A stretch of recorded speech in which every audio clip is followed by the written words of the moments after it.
welcome to Overtime Hockey Talk. My name is Mark Paul, and my co-host and I, Justin Baker, are excited for today's show as we are going to be going through the top 20 wingers in the National Hockey League. So definitely something we do every year, and I know it's, we're like 5 weeks into the season, but that's okay. We're going to keep going with our lists because we love our lists. But before we jump into that, 5 topics. We're going to run through some different things going on in the National Hockey League, and then we'll jump into the top 20 wingers. And with that, the first topic is the injuries that have happened to some teams. Some pretty significant long-term injuries, starting with Vladimir Tarasenko, who will miss the next 5 months with a shoulder injury. You've got Gabriel Landeskog, who's out indefinitely, as is Nicholas Hjalmarsson. There's other guys who are hurt for shorter periods of times. Got significant players like Tavares, but with that said, these 3 guys in particular, who play pretty large roles on their team. Your thoughts about what these teams are going to do? Life without Tarasenko, life without Landeskog is a tough one for both these teams, I think. Yeah, absolutely. I think first off, let's touch with Vladdy in St. Louis. He obviously he's been their go-to guy in terms of scoring, right? And I think now is a perfect time to see what Jaden Schwartz can bring to the table. This is a guy who, for me, I've been a little underwhelmed. I've expected more out of him over the last few seasons, and while he still produced pretty decent numbers, I definitely think this is a time where he can shine, right? He can go in and I mean, just a little further more into that, St. Louis is blessed with a lot of young, talented prospects, a lot of young guys a little further on down the lineup, like, guys like Robert Thomas. Well, Sammy Blaze is up there playing with Jaden Schwartz, right, and Luke Shen. God, Braden Shen. And then, of course, Robert Thomas. Be exciting to see if some of these guys can maybe slot up a little bit higher. Opportunity for the younger guys. And I think, too, this kind of, I don't want to say long-term. You can look at it a little bit further down the road, maybe towards the deadline. But you look at a guy like Alex Pietrangelo, right, who hasn't signed an extension yet, and they've got Falk and Parenko locked up. They're supposedly very close. Well, they're working on it, right? But until it's signed on paper, I'm not, It's fair. I'm not, saying that he's there for sure yet. And so, if things don't work out, because now you see Roman Josi, who just signed a big $9-something million a year. Oh yeah, there's deal. no way that Pietrangelo gets less. Exactly. And so, does St. Louis? Are they willing to give him that kind of money? Obviously, I think if you're St. Louis, you want to give him that kind of money, but this leaves an option open. Well, that's another thing too. Pay him 9. They're both plus. 30, so he's going to be into 38 years old. Basically, till you're almost 40 years old, you're going to be making close to $10 million, right? If not $10 million. He might be a step below Josi. Like he might be $8 million, but he's definitely getting like a John Carlson kind of. I think he's definitely a Josi. Like that's the contract right there. I think that's you can look at those for. two. Yeah, but I don't think that's what he'll get. I think you're probably looking maybe more at 6. If you could go 9 times 6, I think you'd be more willing to do it. 6 years? 6 years. Okay. I'm like $6 million? Stop it. So we'll see how that plays out. And then on the flip side, when you look at a team like Colorado, right, who's at the top of the division right now, they're looking they were rolling prior to these 2 guys going out. And I think, luckily for Colorado fans, bless you, by the way. That was a good sneeze. Colorado, by the way, has been blessed that they went out this season and made some other acquisitions. Andrei Burakovsky, Donskoy, even Nazem Kadri, who I've seen play on the wing a little bit. So, they have options. He's up there playing with McKinnon right now. Yeah. And Donskoy. Who would have thought last year? Now, Jonas Donskoy and Nazem Kadri are going to be on McKinnon's wing. Right. What? So luckily, Colorado's got some decent pieces they can slot up there, but. I think long-term wise, you hope that both these guys get back soon. And I heard Rantanen could be back, in a week or 2. And hopefully that's the case. I think they're going to miss their speed. They're going to miss that offensive, presence of those 2 guys being out. So I think Colorado's put themselves in a good spot winning a lot of games early so they can afford maybe to be without these guys for a little bit or lose a game or 2. But the rest of the team's been playing great. So I'm not really worried about Colorado as much right now. Yeah, it definitely helps that Tyson Jost has been scoring a little bit more. His 4 goals thus far this year, so that's helpful. He's got 4 goals in 11, whereas he has 28 goals in 152 games total through his career. So, last year he had 12 goals or 11 goals. So he's well on his way to eclipsing a career high for Tyson Jost, which I think everyone, when he came into the league, remember he was drafted 10th overall. You were looking for Tyson Jost to be a key top 6 forward for you, and he really hasn't developed into that. But if you can get him as a nice third line guy who can move up to the second line, can get you 20 goals, I think you're not kicking yourself too hard. But Tyson Jost playing a little bit better, and so is JT Compher. Compher's looked marginally better, and he's got 6 points. He had 32 all of last year, so off to a decent start. Yeah, not too shabby. And all that helps because Colorado now actually has depth where those two guys are playing more of like a third line role, whereas last year those guys they were their main next set of guys after that top line of McKinnon and Rantanen and Landeskog. So I think you're seeing where, right now, of course, they're right back into where they were last year. But ideally, with Kadri down the middle, McKinnon down the middle, you get those guys slotted where they should be. But it'll be interesting to see. I also wonder if Nichushkin, I know he hasn't really done a whole lot thus far this year, but could he? Here's your opportunity right here. Right, like guys are hurt. You're moving up the lineup. Maybe he can get going. I think we all thought Nichushkin could have been pretty decent when he was in Dallas, right? Yeah, he should have been, and so they got rid of him. They bought him out, right? And so, he was like Tyson Jost, had a lot of high expectations coming into this league, and I think, like you said, opportunity, right? It's knocked here. The door's opening. He's got to walk through it right now. It's funny that you got a guy like Andre Burakovsky as well, another guy who everyone thought was going to be better than he was, and here he has an opportunity to move up the lineup because of the guys that are out, and he's got 9 points already this year, so already off to a pretty good start. He had 25 points all last year. Right, he's got 9. He looks to be a lot better than that third line guy he was in Washington. So hopefully it continues. Okay, from injuries to two teams that have exceeded expectations thus far, the Buffalo Sabres and the Edmonton Oilers. The Sabres find themselves actually just behind the the Boston Bruins for first in the Atlantic and only a point back of Washington for tops in the East. They were tops in the East last year.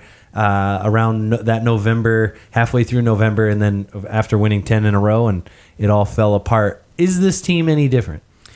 You know what? I think Buffalo looks a little bit different, right? I think, like we talked about it a little bit, I think, on our last show, and maybe not so much, but Eichel to me seems like the type of guy who can be a Hart candidate at this point. He's picked his team, put him on his back, and he's been driving. He's been the driving force for this team right now that they're off to such a great start. And so I don't see him letting up. I don't see this team slowing down at all. Their head coach has got them playing the right way, doing some of the right things a lot better, and they're getting good goaltending now, which they got, sporadically last year. And hopefully that continues because, again, if you don't have anything in that, you don't got anything. So we'll see. Carter Hutton's one of those guys that you want to root for. Absolutely. It's like just so easy to root for. So I agree. With Eichel, man, 17 points, and it's not like, in my mind, it's not like he's really doing a whole lot different. It's just Buffalo's actually getting contribution from other guys as well. Yes. Oh, that always helps for sure. Of course, a guy's coming into his 5th season. So, right. Of course, you're coming into what is probably largely considered your prime. You're kind of out of those young years. Your body's really starting to take shape, and so that's just naturally going to come. You're going to be a little bit better, but it certainly helps. Victor Olofsson, the power play specialist, he's got 6 power play goals so far. No even strength goals, but who cares? That's definitely a reason for their success, but also like a guy like Marcus Johansson coming in 9 points. He's got 4 goals to start the year. That is what is going to set you apart is your depth scoring. Jack Eichel can score all he wants. Him and Skinner can do great things together, and chances are, I mean, Boston is not just that top line, despite what people may have you believe. They have a great defense. They play a great system game. They get contribution from all throughout their lineup. And it just so happens that top line produces every freaking game. But, a lot of top lines produce every game. A lot of top lines score almost every game. But that doesn't, you can't live on one line scoring once a game. No, look at the Red Wings. Their top line scores every game, but I mean, they can't win. We're going to get into these wingers, and I really considered Anthony Mantha making this list because of the way he's played so far this year. Look good. He looked really good. We'll find out if he made my list or not. Let's go to the Edmonton Oilers, who on the flip side on the Western Conference, they are also leading the Pacific Division. Not quite the stalwart division that the Atlantic is, but they nonetheless are leading that division. They're 8-4-1 to start the year. Are they for real? No. I don't think so. I mean, and it kind of goes back to what you talked about with Buffalo, right? How they're getting contributions from guys like, Marcus Johansson, other guys down the lineup, whereas in Edmonton, it's all Draisaitl, McDavid, and, you can sprinkle in a little James Neal here and there, but that's all they're getting right now. And if you can't get contribution from your other guys, I mean, I think it's like 70-something% of the team's goals. That's what McDavid and Draisaitl are in on. And if they're not getting anything else from anybody else in the lineup, they can't sustain any kind of success. And, I'm not too crazy about their goaltending and defense either. So to me, I think, this is another situation where they got to kind of ride out the season. And I mean, their best bet would be to fall a little further down the standings. Well, when I look at Edmonton and we look at PDO, which if you don't know what PDO is, it's your save percentage plus shooting percentage. Edmonton actually isn't like on a PDO bender. They're not in a spot where they're shooting out the lights and have this crazy high shooting percentage, or where they're necessarily getting unbelievable goaltending. I mean, they, in terms of save percentage, they're 18th in the league for that, and in terms of shooting percentage, they're 19th, which puts them 19th in PDO. So it's not like they're actually probably right around where they should be in terms of the way they're shooting and getting goaltending. So something's happening. They're doing something right. Well, listen, when McDavid and Draisaitl have the puck most of the time and other teams aren't fast enough to get it back, that helps goaltending. And now maybe what you have to think is it sustainable? Like right now, early on in the season, sure, it's great. How about in like end of January? Can they keep riding Draisaitl and McDavid the way that they are? Like essentially, they're relying on them for what'd you say? It's like 67%. It's of a high percentage for sure. It's insane. Do you think Ken Holland's got something on the back burner though? Not at all. No. I think he knows. Like, don't get me wrong. I think McDavid's going to get impatient here. He's going to give Holland a couple years or whatever. But I think eventually it's going to come down to their cap situation. And right now they're kind of stuck. And so I think they ride this year out as is, and then make the moves in the offseason. Okay. Tampa Bay and San Jose both find themselves outside the playoffs right now. San Jose maybe struggled a little bit more than Tampa Bay. Are either one of these teams, like, is what's happening to them real, or is this just kind of a early season, maybe a hangover from last year? They'll figure it out, or are you really worried about either one of these teams? I'm a little worried about San Jose. Not so much for Tampa, because I think there's way too much talent in Tampa when you look up and down that lineup to really worry. I think John Cooper's proven he's a good coach. Aren't you like, don't you feel the same way about San Jose in a lot of ways though? I do, but they lost a lot, right? So they lost some big guys, and not just goals going out with you. We talk about Joe Pa, but you lost a lot of leadership, a lot of other pieces too. And I think there's more pressure on younger guys like Timo Meier now that maybe there wasn't last year. And then San Jose, my biggest concern for San Jose is the goaltending too, right? I mean, I still thought Martin Jones could bounce back, and I even put him in my top 20 goaltender rankings. Towards the bottom, but still, I figured, given his track record, he could bounce back. He could still be a guy who can bring them, above average goaltending. They need to look for a new goaltender. I think so. If they want something to happen this season, I think it's time. You gotta go. You got to put Arundel on waivers, and you got to bring something in. Spend a first round pick and bring in Jimmy Howard if that's what you have to do. Absolutely, yeah. And I don't think you Jimmy can wait. Howard would go to San Jose. Absolutely, he would. I mean, no, it's not worse than Detroit. Let's be honest. So yeah, yeah, he'll have an opportunity to compete, and I think yeah, guys like Carlson and Brett Burns and Couture, who aren't off to good starts right now, they'll eventually find their way back. But the problem is, they're digging themselves such a big hole right now. Can they climb back out? With the talent they have now, and I think with that goaltending, it's going to be hard to climb back out. Yeah, they need to find their Jordan Binnington. I don't know if he exists in the pipeline of San Jose. Don't think so. San Jose used to have Mika Kiprasov as a backup, and so I think this is payback for them trading him. They had a lot of good goaltenders. You had some good goalies, and you decided to do that.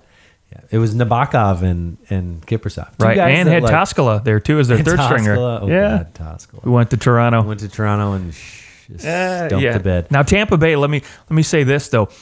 Do you think for a second that they're playing like a little rope-a-dope where they're slugging, they're playing sluggish, they're like, let's take it easy, let's not really go full force like we did last season, right? So we can finish maybe in third or fourth place and play a wild card team and then...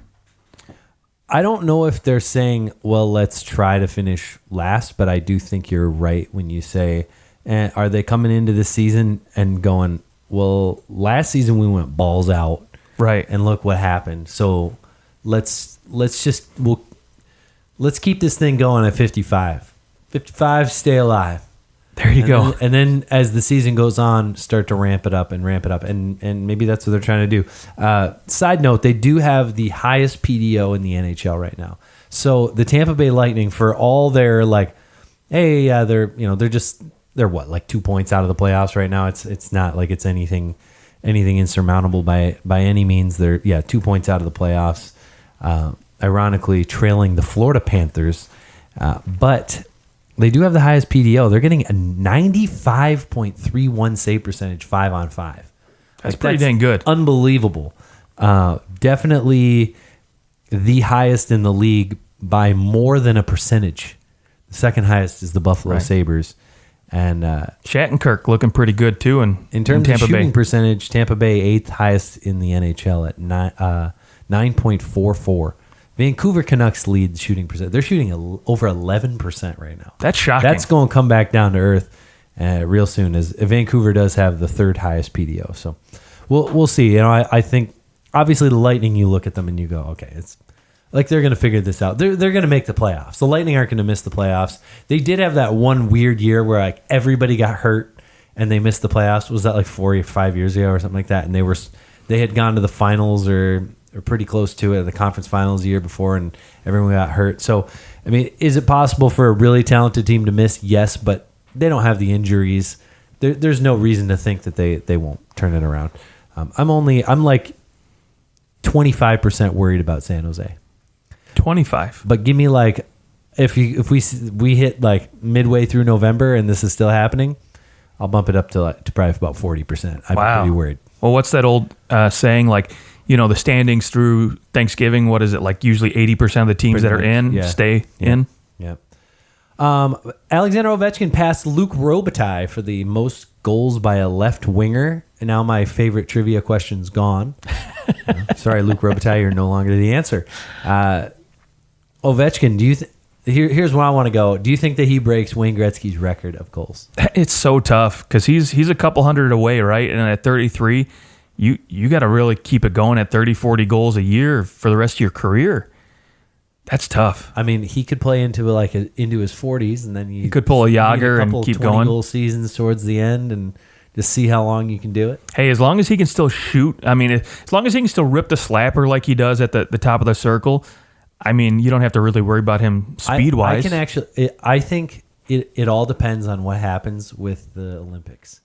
Because I think that at the end of it, he's got 2 years left on his deal. And if at the end of his deal, if the NHL is like, no, we're not going to go to the Olympics, he'll go and play in Russia so that he can play in the Olympics and then he'll come back to the NHL. And I think that might stop him.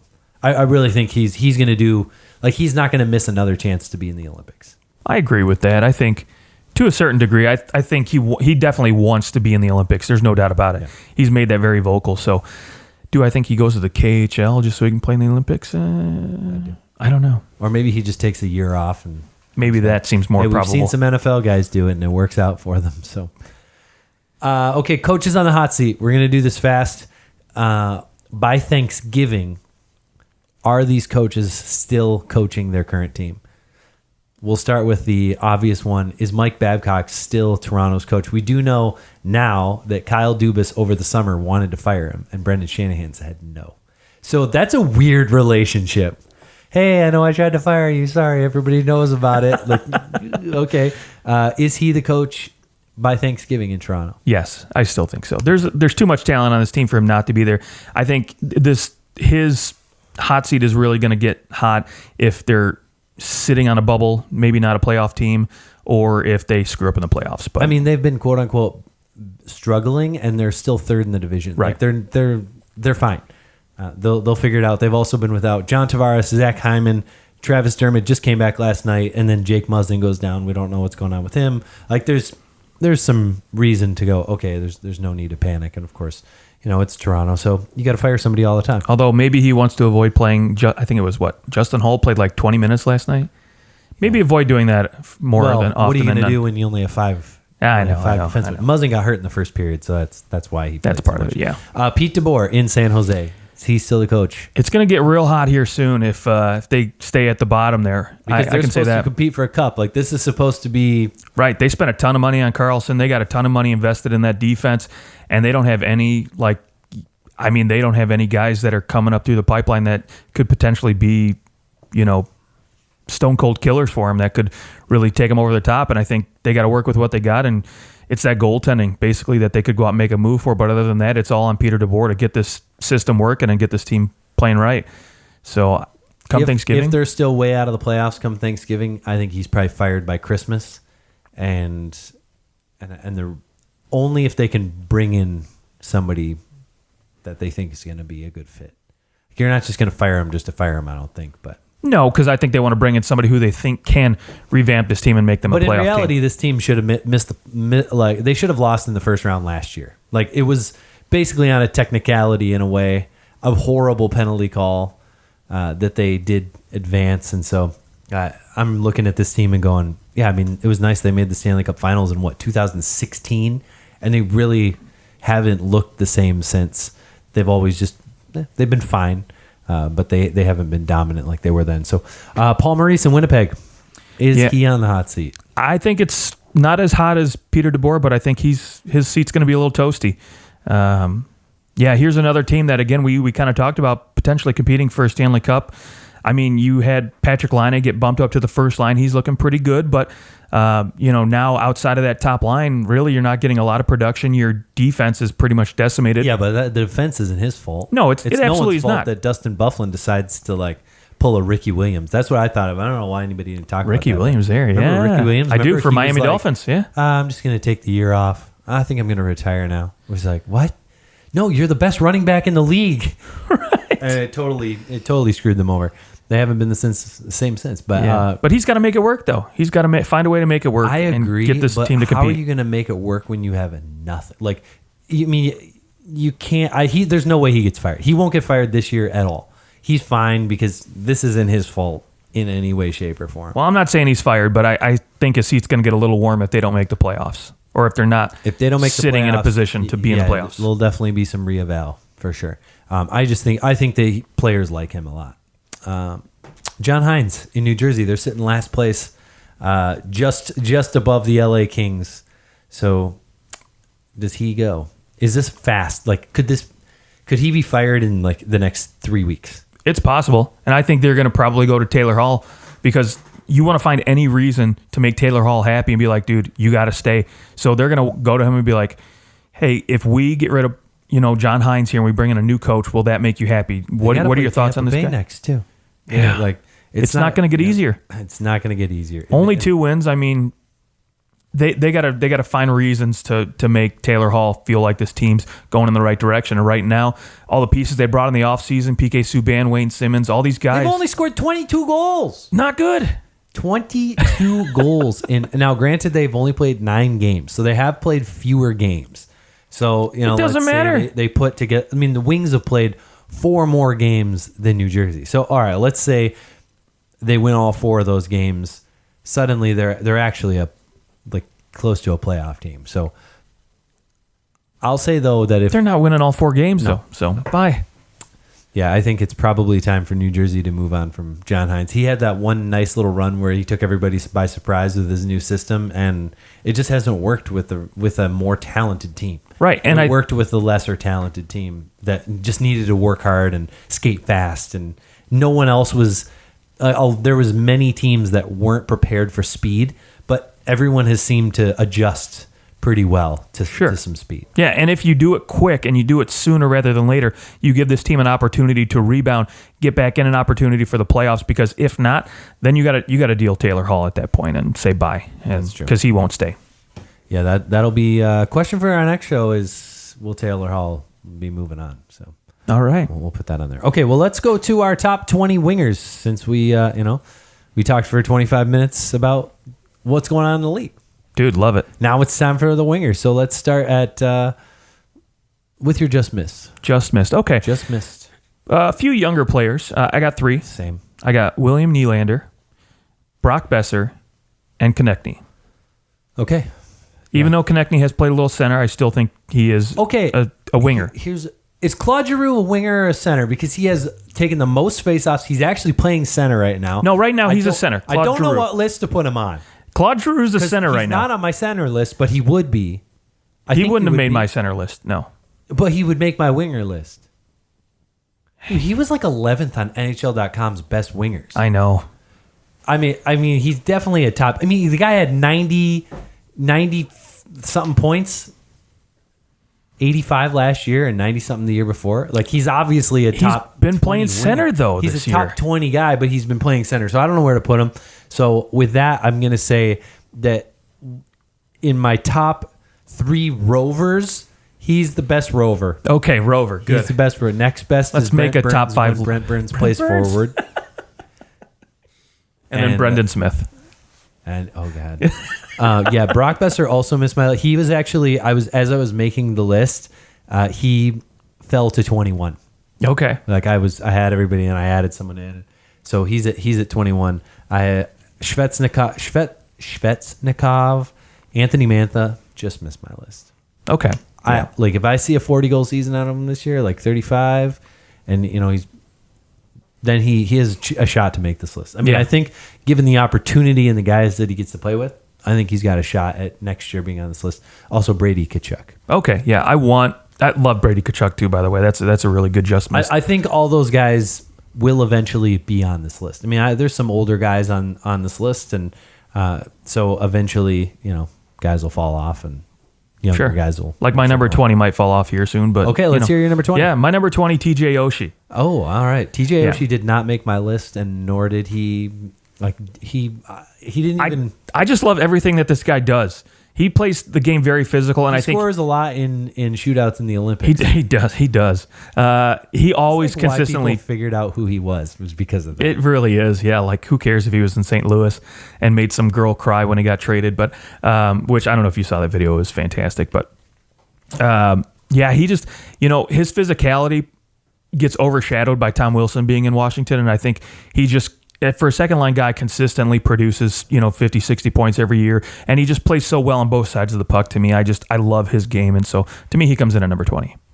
Okay, I've got 24 or 5 guys on my list that I would rather have than TJ Oshie. But get out of here. And the first one, number 20 on my list, is a guy not dissimilar from TJ Oshie in terms of a guy who can kind of do it all. Is Brendan Gallagher. Okay. Led the league in even strength goals per 60, something like that. He just does everything for Montreal. He kind of isn't a guy that you look at and go, yep, he's probably really good. Like when you just see him with the puck, he doesn't have the greatest hands, but goes where he's supposed to. He does the things he's supposed to do, and he can score a goal. And I think for the he is the Montreal Canadiens. Like, why he hasn't gotten the captaincy yet, beyond me. Well, Shea Weber's wearing it, but yeah, I don't want Shea Weber to have it. It's stupid. Give to Brendan Gallagher. All right, 19. Yeah, 19. Patrick Laine for me. And I know you're probably going to hate that he's a little lower because I've looked at a few other lists and he's a lot higher on people's lists. But for me, his inability to be consistent last year was a big just knock on him for me. And I think, him bumping up to the first line and getting more opportunity to play with more talented guy only screams that, crap, he can't do it on his own. He needs other guys feeding the puck because I think he had like 10 assists last year. Like, he doesn't dish the puck. He's got to have guys throwing it to him for him to score.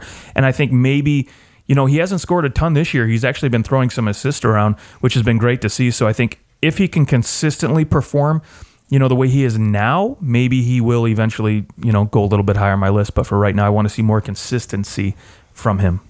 Do you know how many assists that Rick Nash had when he led the league in scoring? Oh my gosh, he probably had 5. No, he had 27. That's okay. 27 is not that many. A lot of them are off of rebounds. Well, there was nobody else to dish the puck to in Columbus. True.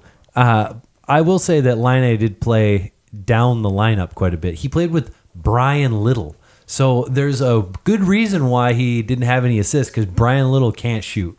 But he was playing with Nicholas Ehlers. Ehlers is pretty decent. Some of the season. Yeah. Not the whole season, but yeah. Let's go on. All right. Well, he does appear higher on my list. Not crazy higher, but he's a little bit higher. I have Jonathan Huberdeau at 19. Okay. Who I think is probably, when I look at this list, he's probably the most underrated left winger. 92 points last year? List. Unbelievable. I mean, he probably should be higher on here. It's probably my own bias keeping him lower. He's a little higher on my list. So. But I have him at 19. Okay. Don't hate it. 18 for me, Gabriel Landeskog. Okay. He missed my list. Did he? Because I like him. Yeah. I also was like, he's hurt right now. Well, he's not a big point producer either. So, no. I mean, I think last year career highs, and he only had 75 points. But the intangibles he brings, which is what I love about him a little bit more. So you're number 18. My number 18 is Cam Atkinson. Guy that did not make my list, but he can score some freaking goals. And here's the reason why he made my list, and this is the way that I did. I threw together a list. I threw players on here. I tried to do it off the top of my head, and then I went team by team, and I'm looking through these different every team and looking at kind of their top 6, and that's allowing me to kind of consider make sure I have everybody, and when you think about what he's been able to do, like very quietly, what Cam Atkinson has done. I know he only has 3 goals so far this year, not off to the hottest of starts, but I mean, he's been very consistent since 15, 16, 27, then 35, 24, and 41 goals last year. I mean, it's tough to keep a guy off a list of top 20 when he is in the top 20 goal scorers of the whole NHL. Well, yeah, I'll give you that. He is a 30 goal scorer, and he's actually a 40 goal scorer. Well, he's going to be a 30 goal scorer this year. So no, this year. I'll say this year it's a little harder to hold anything against him. He's not exactly playing with the same level of talent. So. Well, yeah, no Panarin, no Breadman. Which is, on the one hand, it's easy to say, oh well, see, he's not as good because obviously he did better when he played with Panarin, but you know what? David Pastrnak is pretty freaking good, and it's because he plays with other good players. And so is Kucherov. Kucherov doesn't have to play with, the only guys who play with bad players are, Sidney Crosby. He's the only guy who ever played with horrible players. He played with Chris freaking Kunitz. He made Kunitz a millionaire. That's true. Real life. He really did. Just like John Tavares made Anders Lee a millionaire. Well said. And Kyle Okposo, definitely definitely Kyle. He made him a multimillionaire. Because he went to Buffalo and sucked it. It wasn't quite as bad as Ville Leno, but that 4x4 or whatever he got, Ville Leno, my God, he played 20 games before he got that contract. Because he had 20 points in the playoffs for Philadelphia that year, and that was there was this string of guys where it was who was it? Who was it for Chicago that had a really great playoff and then eventually got traded to Carolina and they bought him out? Oh, yeah. And same with Dave Bolin. Dave Bolin had a good playoff and signed a big deal in Toronto, and he crapped the bed. And yeah, I mean, there's a lot of times where guys have good playoffs, and I think finally GMs are going, that's great, nice of you to have a nice 15-game stretch, but we're not going to pay you for it. And good on them. Yeah, you should. Okay, so who is your 17? 17. 17 is Phil Kessel. Hey, me too. Dude, all right. What do you know? Philly Kessel. Philly cheesesteak Kessel. Philly hot dog Kessel. Hot dog Kessel. Oh, goodness. Yeah, I mean, he was higher, and then I kept going, I'd rather have this guy. I'd rather have that guy. And then he fell to 17 because I finally said, I'd rather have Phil Kessel over Cam Atkinson.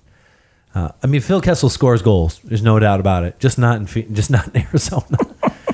Can't do it in Arizona. No one can score goals in Arizona. It's no one's fault. It just doesn't happen. So, yeah, I mean, Phil Kessel has just been a model of consistency, though. Other than this year where he's got 2 goals through 11 games, but you know that at some point he's going to score. He's going to rip off 10 and 10. Right. And he'll get right back to where he should be. So back to the Phil Kessel ways. I mean, you just look like 37 to 20 in only 48 games in the lockout. 37, 25, 26, 23, 34, 27. Like, the guy just scores, almost always has 70-plus points. Hopefully he can figure it out in Arizona, because I'd say that if he doesn't, then I think we look at this and we go, okay, obviously Phil Kessel, like, he can't do it without other players anymore. Maybe at one point he could, and now he no longer can, unless Arizona goes and trades for Tyler Bozak. Then they might be in good shape. All right. Or maybe they trade Phil Kessel to St. Louis to make up for Tarasenko being Stop. Can you imagine? My 16 is Blake Wheeler, who moved way down where I probably would have put him at the beginning of the year. My number 15. But he's really struggled out of the gate, and that is making me very nervous about him. And so that's what dropped him. Like, I think he was 7 and 8 on a couple lists that I looked at, and I mean, thus far 7 points.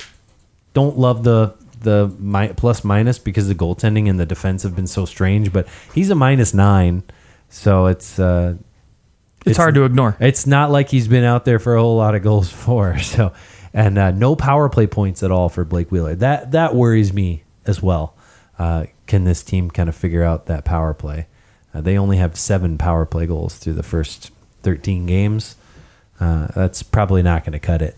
Yeah, he would have probably been a few spots higher, but given his production right now, it bumped him down a little bit. And I think you look at him, and he's been a consistent 80, 90-point guy over the last few seasons. So, right now he doesn't look the same, and it's kind of showing in the standings, what's going on. 2 91-point seasons in a row. Boom.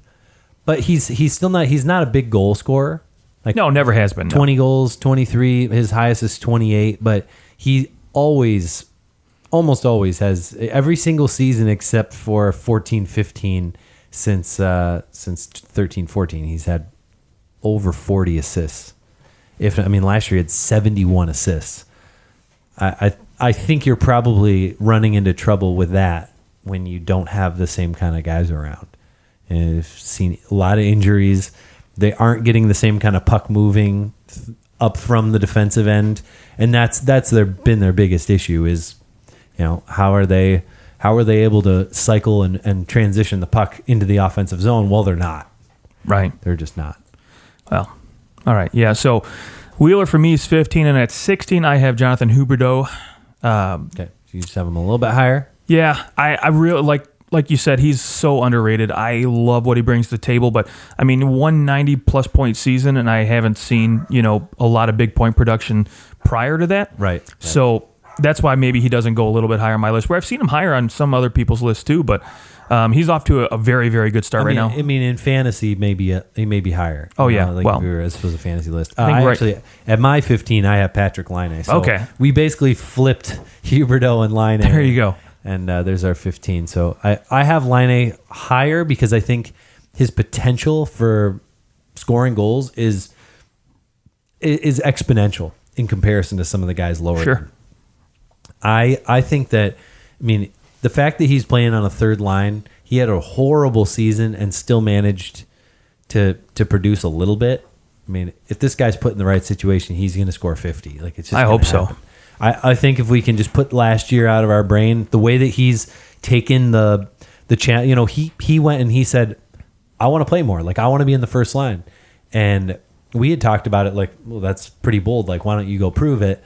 Well, you know, I think the Jets handled it very well. And one of the reasons why I think that Paul Maurice is showing, like, he's the coach of this team, and he will be for a while, is that he said, okay, we will put you on the first line, but you need to prove that you belong there. So make the most of it. And he certainly has. He definitely has. I mean, give you it's that. not his fault that the rest of his team is in shambles in some ways. But Laine, the same amount of assists last year he already has this year. He's got 10. Very nice. So, only 3 goals, though. Yeah. Yeah, but 10 assists, so he's definitely playing differently. And you know, that may be an overcompensation. You know, if a guy's trying to play his way into that top role, he may be trying to get himself there, keep himself there, and so he's not shooting the same way. When you look at his shots, I mean, he's actually 4th on the team in shots. So Kyle Connor leads the team in shots. So maybe it's to me, just looking at the numbers, he's not taking as many shots as he may normally be taking. That will probably change as he becomes more comfortable playing with some of these guys and playing higher up in the lineup. Yeah, I agree. And playing up against better talent as well. Okay, so my 14 is Matthew Tkachuk. So's mine. All right. Yeah. Yeah, probably I think he's the youngest player on this list, if I'm not mistaken. I'm pretty sure that he is, because he's 21 years old. He's a youngin'. He is the youngest player that made my list, and he made it at 14. How old is Patrick Laine? 21? 2 or 22? Yeah, I think they're about the same age. I think Laine's 22. Matthew Tkachuk, was he taken the same year as those two, Matthews and Laine? I'm going to find out right now. Look it up. Yeah, I mean, Matthew Tkachuk, the thing I love about him is that he's definitely more than just a goal scorer. He's more than just a power forward. Like, this guy truly can do it all. Giordano retires. Matthew He's the next Tkachuk captain. is the next captain Absolutely. of the Calgary Flames. And so that's... He embodies everything that you want in a Calgary Flame, right? He's a little rough around the edges. He still plays with that tenacity, that grit that you want, and he can produce still too. I mean, he goes hard to the net, and he still puts the puck in the back of the net. I think last year, he had 77 points, 34 goals, and I think that's probably where he's at now. I think he's an 80-point guy. And right now he's sitting with 10 points through the first 14 games. So he's definitely rolling right along. And you know, his best friend Drew Doughty has a lot of really good things to say about him too. So you gotta remember that. That hip check though. Those two, that's like the best. And after, when Drew Doughty, you know, they were going at it, and then they won the game the last time they put against each other, and Drew Doughty said, it's about the team, and he tried to deflect, and Tkachuk was just, I'm looking forward to playing them again. Right. He wasn't letting it go. And to answer the question too, Laine went 2, Matthew Tkachuk went 6. Okay. Same draft, All right. 2016. Yep, same draft. Yeah. So who is your number 13? Number 13 for me is Johnny Gaudreau, a teammate of his. Okay. All right. Johnny Gaudreau is actually significantly higher for me. Okay. I mean, hey, that good on you. Gaudreau, you know what? There's something about his defensive side to his game that worries me a little bit. You know, he's quick. He puts the puck in the back of the net. I love 99 points. I know, but that's coming back down to earth, though. I think this year, I think he's more or less he's a good 80-point guy, and the only reason that's fine. Yeah, you can't hate that. Consistently in the 80s. Yeah. But I think right now the team is struggling. They're playing all right, but they should be towards the top of this division, right? They should be up there with Vegas, and they're sitting a few wins behind. It's pretty early, and also when you look at it, 4-1-1 at home and 2-5-1 away. Right. So it's clear that there's maybe some issues on the road, but if you keep going 4-1-1 at home, you're going to figure it out. Right. Obviously, they're absolutely. a good team. But I just, for me, when I looked early on in the season, those home games I think are maybe more important than they are later. like I won't disagree with being you on at that. home or something. Yeah, I don't know. You have to lock it up early. But I mean, for me, you look at everybody's home record right now, and it's like almost every team's above 500 at home. that's good. Yeah, awesome. Good for them. But I mean, with Gaudreau, though, I mean, points aside, when I looked at the rest of the guys ahead of him on this list, I honestly just looked at it and said, okay, for one season, I would probably rather have this guy. And I think most of the guys ahead of him on this list just play a two-way game a lot better than he does. Not to say that he's bad at it by any stretch of the imagination, but I just would rather have those guys, I guess. Yeah, that's fair. All right, well, I have Jeff Skinner at 13. Okay, I don't even have him on my list. Wow. Okay. Yeah, and I'll tell you why really fast too, because he had his one breakout season last year where he got signed to that contract, but looking prior to that, he didn't really have any explosive seasons. So I'm just a little hesitant to give him a nod quite yet, because he did it with Eichel last year, right? And then he scored 37 goals 2 years yeah, ago. big whoop. 37 goals, big whoop. He did 40 once. That's it. I want to see him do it again. And this year he's playing a lot without Eichel on his center either. Got so 7 goals. Yeah. So he's on pace for 40. Good. I hope he does it, and then he'll be in my top 20 next year. Yeah. Preemptive strike, he's in my top 20. He also was on a bad Carolina team for a long time. He was. I will give you and that. And then he goes to a good team, plays with a good player, and what do you know? He ends up with 40 goals. He's got 63 points. And to me, I think he brought a lot of stability to the Sabres. Like, I think, on the one hand, you go, oh, well, see, he got to go play with Eichel, so that's why his career took off. Maybe some of the reason why Buffalo is a lot better is because of Jeff Skinner. Of course, it's also because of Eichel. It's also because of Dahlin. But Jeff Skinner has provided a lot of stability up there. Like, he's a very consistent player. You know what you're going to get with Jeff Skinner. He had some injury problems early on in his career, but since then he's been rock solid. Like, he's not missing a lot of games. He's played at least 77 games every year since 14-15. And most of those 3 of those years he played 82. So, it's just those couple years where he missed, 10 plus games a couple times. Yeah, I will say this, when you're comparables wise, when you're going from having Kyle Okposo on your wing and you get Jeff Skinner, that helps. Sure. And that definitely brings a lot of confidence for other guys. Now you don't have to rely on Eichel as much anymore to say, hey, you have to produce because no one else is going to do it. And the game has changed in his advantage, too. It has, for sure. Who's your number 13? Number 13 for me is, I already did Johnny Gaudreau, but number 12. Oh, sorry. That's what I meant. Yeah, 12. I knew that's what you I was meant. looking at it 1, 2, and I said 13. I have Vladdy Tarasenko at number 12. Actually. Wow. We did not look at each other's list, but we've got a lot of... He might have been higher if he wasn't going to be out for the next 5 months. Honestly, that play, I was like, well, now he's hurt, and so... That played 0% percentage into my decision to put him at 12. It played a small factor. But you look at his production, he's been consistently putting up 30-plus goals for the last 5 seasons, which is fantastic. Oh, yeah. So you know what, like you said, same as Jeff Skinner, you know what you're getting, which is great, but he hasn't eclipsed that point-per-game mark, which I'm still wanting him to do. He's not going to this year. No. Honestly, he's 10 for 10 this season, so if he doesn't play the regular season, he's a first-time point-per-game player. True. So, that's how you do it. That's what I wanted out of him. And now he's, last year he had the centers, and this year he's got the centers now to play with, but unfortunately he's gone. So, he won't hit 30 goals this year, although he did get one of those numbers, right? He has scored 3. So, there you go. All right. My number 11 is Artemi Panarin. Okay. He's a few spots higher on mine, but I know he's higher on a lot of lists. I have him down here. I really like him. Of course, he's in my top 11 wingers. Yeah, you're not bad if you're doing that. I guess I have this small, I don't know, maybe it's like a bias against him. He's never really won anything. He's never really been a huge playoff guy. He's had some okay playoffs, and something left a bad taste in my mouth with the way that he handled the whole Columbus thing and the New York thing. It just felt weird to me. And so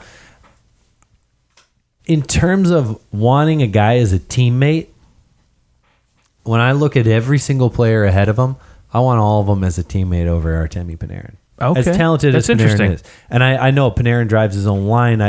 He's one of the few wingers that can do it on his own. But when I look at the teams that he's been on, when he is the focal point of the team, they're not really anything that special. Okay. So. Hey, I don't disagree with that. I mean, he was never he's still focal good. point I still in Chicago. have 11. No, we're not knocking that. But all right, moving on. Number 11 for me, Taylor Hall. I'm not even sure if he made your list, but for me, this guy's got something that I don't think any of these other wingers have besides Ovi and Kucherov. He actually isn't on my list, but he should be. He should be, yeah. He should be. Outside of... I think I totally meant to have him on here, and I was trying to figure out where to put him in there, and then I didn't. And so I'm going to preemptively put him in at number 11 because that's going to push everybody down one notch. Sorry, guys. Okay, Besser's back to number 22. Gallagher, you're no longer a top 20 winger. Well, I you know what? He's got the hardware. He's got the Hart Trophy, right? You know, he can not only drive a line, but he drives a team. And that's what I love about him. And granted, he is 27 years old. I mean, that's great. He drove one team that he was on to the playoffs. One. Yeah, but he's consistently been a producer without a center. But the rest of the team is always in last. He's always in last. It sucks. It sucks. How many times has that dude finished last in his career? That's got to hurt at some point. And that's why I'll tell you my opinion on him staying or going in the next show. He's out of here. He's out of here. That's my opinion. But the dude can score. The dude can play it on both sides of the ice, and he's just a great leader. And so for me, he comes in at number 11. Okay. Me too. All right. Number 10, Mark Stone. Okay, little higher on my list. I knew he'd be higher on your list. You know I love Stone. I was thinking that Mark Stone might be number 1 on your list. Stop. Get out of here. Like your consummate. He's your Mark Messier winger for you. He's Mark Messier to the top. Who needs the guys up there? He's number 10. Offensively, he's not as talented as the players ahead of him, and that's why I have him where I have him. I love his ability to, like, you can put him literally on any. You can put him with anybody. He can kill penalties. He can play on the power play. He's so responsible in every zone on the ice. He really is. He's a guy I'd love to have on my team. But in terms of talent level, I think the 9 guys ahead of him are almost. It's almost like to me when I look at this list, 10 through the rest of the guys and lower are in their own little tier. Maybe like 10 through 15, 16, 17 are kind of in their tier, and then you've got the lesser guys. 1 through 9 are all in this totally different league to me than these guys. So. Okay, that's fair. You're going to hate my number 10 because you're going to say, why the crap don't you have him higher? But maybe I just have a small hatred for him. That's why he just couldn't get a little bit higher, but it's Brad Marchand. Oh, okay. Yeah, that actually is crazy to not have him higher. Yeah. It's okay to hate him. Yeah, well, of course it is. But you're disrespecting him. I'm not just. He made top 10, so that's freaking good. Okay. Last few seasons, 185, 85 points. I mean, you can't dismiss the production, but to me, he was never a guy prior to Pastrnak getting there, was a guy that really, was explosive, right? And I think now that trio has come together, everybody's benefiting from it. And I think Brad Marchand is a clear example of a guy who's benefiting from, having other players around him. And he also totally changed his game. He did, and that's maybe part of it. But it was after it was after the World Cup, and I mean he had 37 goals before Pastrnak ever got I'm not knocking him prior to. He was still a pretty decent player, but he still plays goal decent. Yeah, he still plays a physical game. He still plays a little gritty, a little dirty, but he had 100 points. Yeah, 100 points. And you have him as the 10th best. And he's winger. 10th best. Yeah. I'm sorry. I just can't do it.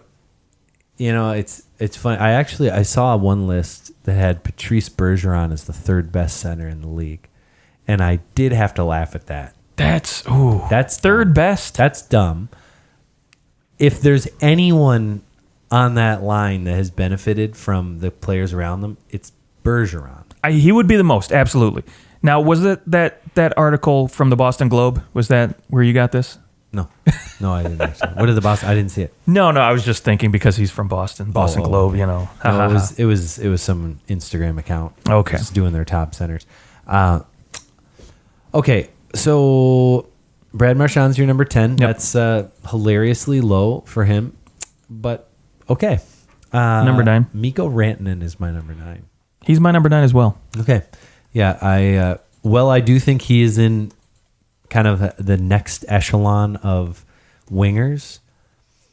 I do think that his defensive game is lacking, and I also am wondering, like, when he's by himself, he's still pretty good, but let's look at him through an entire season. Can he stay healthy? What is he able to do on his own? Like, can this team have success with him driving a line? That's what I want to see. Well, I will say he did spend a lot of time last season on the second line for the Avalanche, and he still managed to produce. While he does produce, he's like Draisaitl. He's decent and pretty dang good without him, but when he's at that top spot with, McKinnon, obviously he's just that much better. Right. I mean, he's had an 84 and an 87 point seasons. And he had 87 points in only 74 games.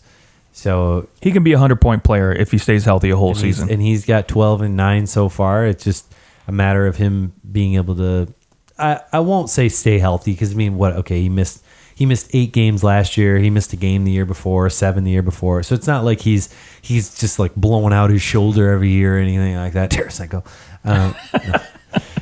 But I do want to see something else from him that would bump him over all these other guys on here. So I get that. Okay. Yeah. So for me, at my number 8, a guy who maybe drives his own line, whereas Rantanen doesn't, and that's why I kind of bumped him a little bit higher, was Panarin. Again, Yep. He can drive a line. He can, he doesn't need a good centerman to be productive, and we've seen that in Columbus. We've seen that in Chicago. Didn't hurt that he had Patty Kane too, but I mean, he still managed to go to Columbus with mediocre, above average centers and still produce 80 some points. So, can he do it again in New York? He's 10 points, 10 games right now. He's looking pretty good. And again, he doesn't have Zibanejad's out. The best centers with him. Yeah, he's got Dylan Strome right now. Playing with Dylan Strome. So, and he's still producing. So, to me, he's Ryan Strome. Is it? Okay, I'm sorry. Yeah, Dylan Strome's in Chicago. Yeah. Yeah, he's making Ryan Strome look pretty good.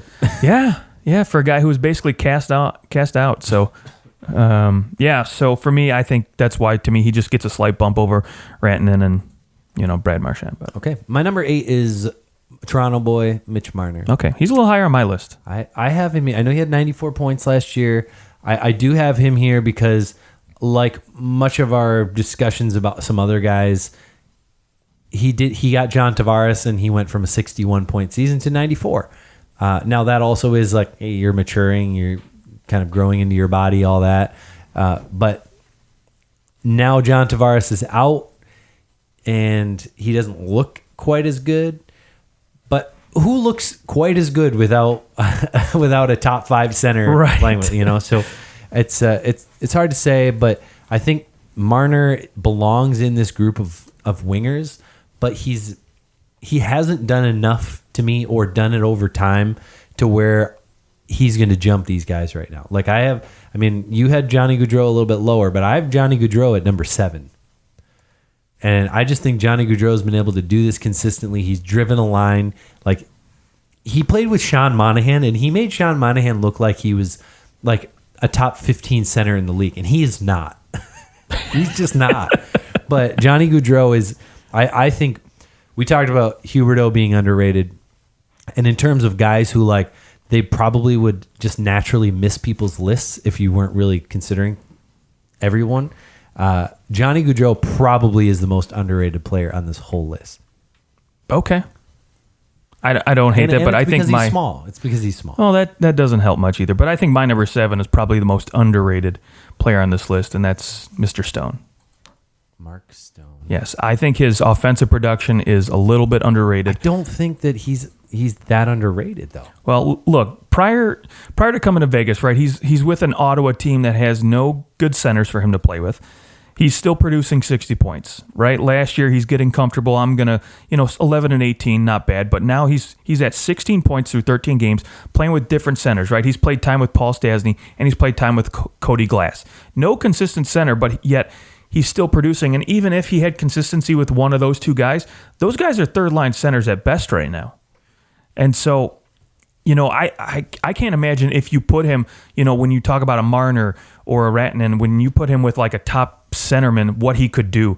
And not to mention his defensive side of the game is the best of all these wingers. That is true. I'll just say that from what we have, and we only have what we have, his best season's a 73-point season, and it's not bad. I mean, he basically gets 60 points every year, and he did it he has 62 and 59, 58 and 62, or 62 and 58. So he's had some injury issues. He's never played a full season, probably because of the way that he plays as well. But I can't put him that high. Well, I really, really like him. I'm not going to put him above some of these other guys. But all right, that's fair. Don't hate you for it, but I can't agree. So moving on, number 6. I'll let you go first. I have the highest scoring left winger of all time. Wow. Okay. Alexander Ovechkin is my number 6. If we're going purely based off of who do I think is going to lead the league in goals, he's going to be at the top. My gosh, are you okay? I'm dying. I'm taking over toast. But with everything else considered, he still is not exactly a guy who you're going to rely upon to make a big difference in the defensive zone. Their team's rolling right now. Washington looks real good. They look like maybe they're over their Stanley Cup hangover, but they've always been a great regular season team. And that is true. Number 6 for Alexander Ovechkin. I think that's about where he belongs because of what he can do is maybe less versatile than the rest of the guys that I have above on this list. Okay. Yeah, number 6 for me is Mitch Marner. A little higher than what you had him, but I'm sure you can agree with me. I think I don't hate it. Yeah, he's got great two-way game, and to me, when you look at the guy right below Mark Stone, I think Marner has much more potential when it comes to the offensive side of the game. And I mean, we've seen that when he plays with other elite guys, he shows it, and he can produce. And I think even right now too, he's 16 and 13 right now, 16 points, something like that. 16 points through 14 games. So not bad production without having your centerman with you for half the season already for a few games. So I think again he's going to be a 90-point player this season. I have no doubt he'll continue to produce, and I think as he matures and really grows into himself, he's just going to continue to develop that game on both sides of the ice. He also is only shooting at 7.1%, and that's going up. And his career average before that is well over 11%. Yeah. So he's shooting down a little bit, which actually, as a whole, the Leafs I think are like one of the lowest for PDO across the league. So just kind of something weird happening there right now. But don't hate Marner being higher. I just think that the guys ahead of him have really proven themselves and over a longer course of time. No, I agree. That's why the guys ahead of him I have ahead of him. Perfect. So. My number 5, into the top 5. Let's do it. Leon Draisaitl is my number 5. My number 5 as well. Okay. Connor McDavid's best friend. Best friend, but a 50 goal scorer. So and a 50 goal you scorer, have to put him in the top 5, I think. There are very few of those. Of course, Ovechkin being one of them. But yeah, Leon Draisaitl gets my number 5. And there's really no the guys ahead of him, I would say, are ahead of him because not because they do it on their own, but Leon Draisaitl is not the best player on that team. I think all the players ahead of him, except for one, are the best players on their team. Except for one? Because I have 2 on the same team. Oh. So, well, it's a tie. My top 4 are all the best players on their team. Okay, so that's fair. Well, my number 4 is Brad Marchand. Brad freaking Marchand. Yes. Oh my God. I mean, he literally does it all, and he has 100. He licks points. Faces. He bites fingers. Yeah, I get it. Points. Great. Good for him. He's unreal. And he does it. It's like when you need a goal, he's going to make something happen.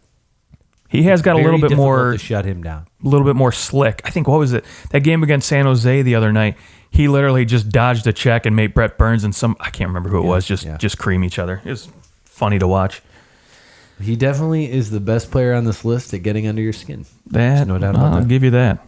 Who's your number 4? Alexander Ovechkin. Okay, so you've got him a little bit higher. Yeah, because he's consistently producing, consistently scoring goals, and he drives the team, right? That he is Washington. He is the team. That's a great point. That's a great point. And you know what you're getting out of him every season. He's gonna get you that Rocket Richard every year. I think people like it was when Adam Oates was the coach of Washington. It was when people were like, I don't know, is Ovechkin done scoring? I don't think we're having that conversation anymore. Like people are like, I did a couple years ago. Okay, never mind. Like I was an idiot to think that. I mean, it crossed my mind. Like, what's going on with him? It was so clear that it was the coaching. It had nothing to do with him. Absolutely, and he can still rip the puck. And I think, to me, he's gonna make a run at the Rocket Richard again this year. And I think my guy at number 3 is maybe one of the few people who is probably going to keep pace with him this year and could give him a good run, and that's David Pastrnak, who leads the league with 12 goals. Second with Ovechkin is Matthews, just trailing them to Edmonton guys, not McDavid, James Neal. James freaking Neal. Leon Draisaitl.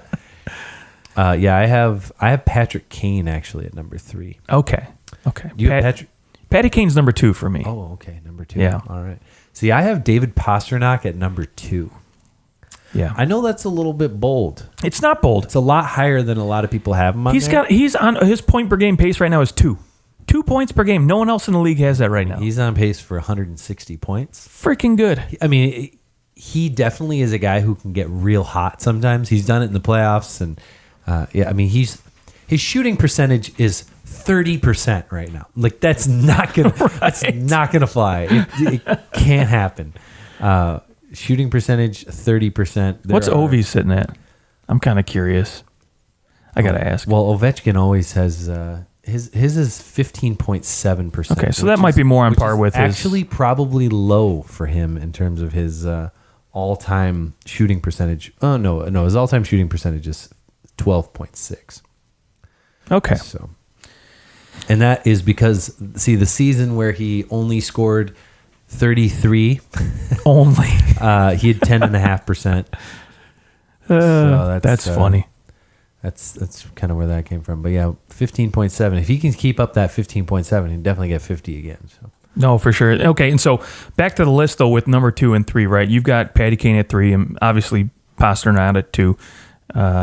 And obviously Kucherov is at 1. Yeah, obviously, I think both of us, yeah. Even though Kucherov not having a great start to the year. Not a great start, no. Definitely not like last year. Remember last year it was like, could he get 50 at 50? No, he can't. Yeah, but I guess maybe the reason I have Kane just a little bit above Pastrnak is he's got the hardware, he's got the history of the rings. Patty's produced year in and year out. And so Kane continues to produce every single year. And so I think if Pastrnak keeps it up for, another year or something, then we're going to say, okay, well. That's fair, yes. Patrick Kane definitely is. And Patrick Kane had 94 points last year. Right. No slouch. No slouch at all. So yeah. I will take any of the players on this list. Absolutely. Sounds good to me. Is there any... See, Nikita Kucherov, he's probably been tops on this list like 2 years in a row now. What's it going to take to get him knocked off that number 1? Is like David Pastrnak lead the league in points, and then we're putting him number 1 wing? Yeah, I think so. Yeah. Because I think when you look at like the guys he plays with, like don't get me wrong, I like Brad Marchand, I like Bergeron, those are great guys. But when you compare them to like Stamkos and Braden Point, maybe those guys are maybe slightly better. Sure, he definitely is playing with some very high end talent. But nothing you can do about that. It's not his fault. Right, no, and he makes the most of it. Team. Right. All right, well, there are our top 20 wingers, and I think that all we have left is defensemen. Top 20 defensemen coming at you next. And you can also look for our next show that will be the top 10 Florida Panthers of all time. I know the Florida Panthers fan base is not the largest, but they do love their team, and hey, we gotta do every team in the league, and so we're doing the Florida Panthers next. So throw us your list if you have a little top 3 Florida Panthers. We'd love to hear it at OT Hockey Talk on Twitter and Instagram, and we look forward to talking to you guys soon.